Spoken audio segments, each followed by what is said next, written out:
পয়লা বৈশাখ তো একটা ধারণ করার বিষয় বাঙালির জন্য। তো বাঙালি যখন ধারণ করতে পারবে, এটা এখন যতটুকু সুন্দর হয়েছে তখন আরও বেশি সুন্দর হবে। এমনিতেও সুন্দর হচ্ছে, সামনে যদি আরও ধারণ করতে পারে তাহলে আরও বেশি সুন্দর হবে। আর বিষয়টা হচ্ছে যে আমরা তো পয়লা বৈশাখ বা মঙ্গল শোভাযাত্রা নিয়ে অনেক বেশি বিতর্কের সৃষ্টি করে ফেলি। আসলে এগুলো বিতর্কের বিষয় না।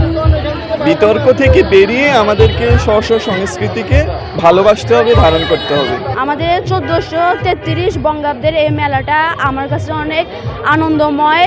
এই শিল্পকলা মেলাতে বিভিন্ন ধরনের পণ্য, বিভিন্ন ধরনের জিনিস ও কারুকাজের বিভিন্ন সুন্দর সুন্দর কারুকাজ রয়েছে, যেগুলো আমাদের মতো ছাত্রদের বা বিভিন্ন মানুষের মনকে জয় করে।